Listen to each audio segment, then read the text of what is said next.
Welcome back to the Morgan Streetman Show. We've got a couple of my very good friends here, Brett Heath and E.B. Tucker of Metalla Royalty and Streaming Limited, which is a gold and precious metals finance company that is doing a lot of exciting things. And on the other side of the break, the CEO, Brett Heath, was just telling us about some of the projects that Metalla is involved in, some of the exciting things that it's doing. And folks, if you want to start following this company, it's MTAFF. That's the ticker symbol.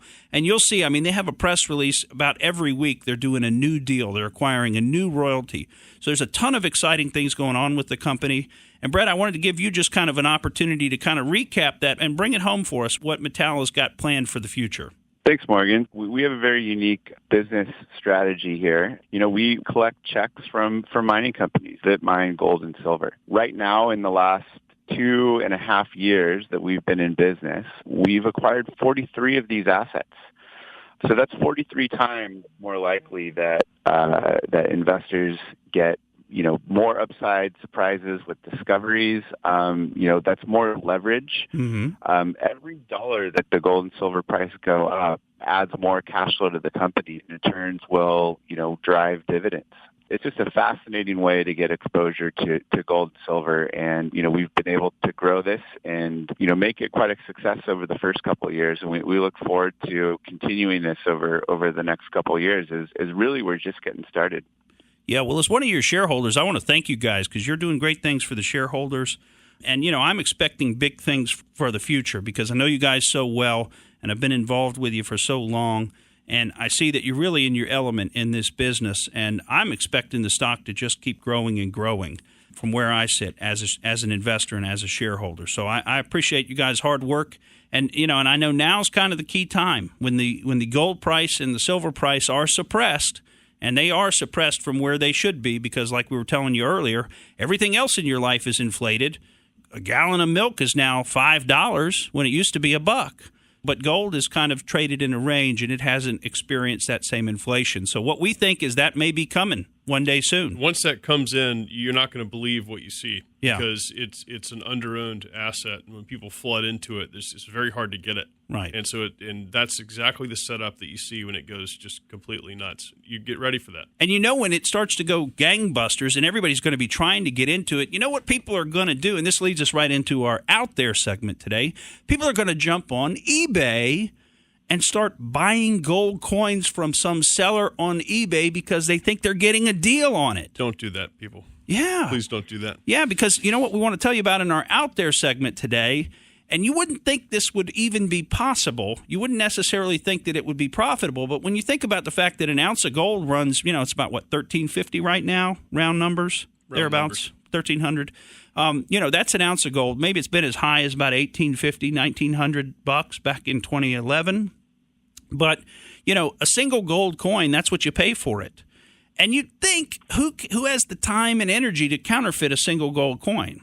Well, somebody out there does. And they're not just counterfeiting the coins, but they're also counterfeiting the 1-ounce bars. And they're counterfeiting up the line, too. They're counterfeiting the 10-ounce bars. But your basic retail purchaser is going to be buying the 1-ounce bars because that's what people can generally afford. And just so you get some idea of what we're talking about, these are like the credit card-sized little plastic packages that you can buy that have the 1-ounce bar in them. We're not talking about those bars that you see the picture of Vladimir Putin holding up on TV. Those are about 400 ounce. 400 ounces. Yeah. And so those would run you about $750,000 to buy one of those. So almost nobody has those at their house. Yeah. If you got gold at your house, you probably got the little 1-ouncers. Well, here's the thing. A lot of those, apparently, I say a lot, we don't know exactly how many, but a fair number are faked. They're counterfeit.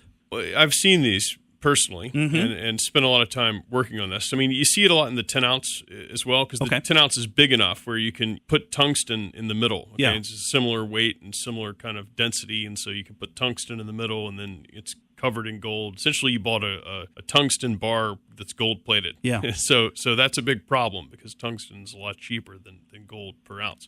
So how do you avoid this? Well, I like the 1-ounce government-minted gold coins. If you look at the U.S. Eagle, that's a nice coin. It's not common for someone to fake that coin if it weighs a proper ounce. You can have it tested, scratch tested if you want, but typically you're not going to see counterfeiting in that. What you're going to see is counterfeiting in something that has a little more size to it, and if it's selling at a discount, if the bar should cost $10,000 and a nice guy on eBay is willing to sell it to you for $6,400, probably there's something wrong with it. So you use your wits there.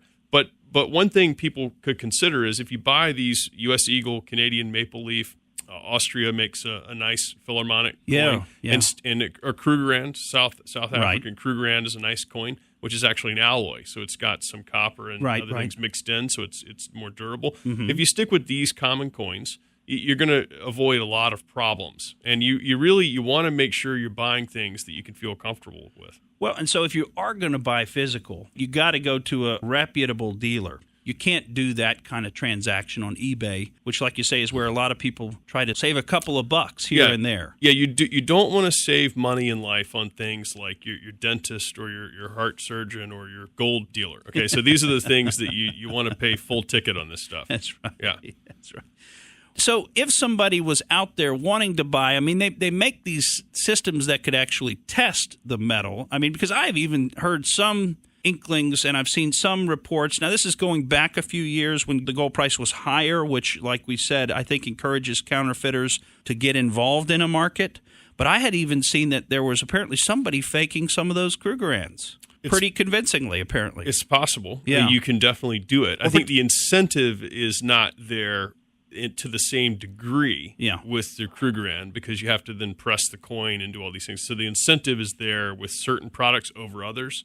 It's a stronger incentive. So you want to just go with something that has a low probability. It potentially could be fake, but it's a low probability of being fake. Yeah. Well, it's probably a state actor doing the faking. I mean, that's the level of sophistication you would need. Yeah, I mean, it makes sense. It's like a China or a North Korea. Yeah, what's the best way to raise a couple $1 million? I mean, you got plenty of labor, no cost in that. Right. And the way the gold moves from place to place, I mean, they kind of account for it in bulk sometimes. What's interesting about gold, from a molecular perspective, you can melt the stuff down, stretch it into the size of a human hair, wrap it around the world, pull it back together in a ball, and you don't lose one molecule. So it's really fascinating. It never tarnishes. Is it the only noble metal that bottom of the ocean, Spanish shipwrecks, 400 years ago. Still pull shining. it up, there it is. It doesn't erode. If you put an iron pipe down there, there's barely anything left. With gold, it's all there. You talked about how much gold has been mined, and we're coming here to the end of the show. How many tons did you say had been mined? 1.7? Oh, no, there's something on the order of 130,000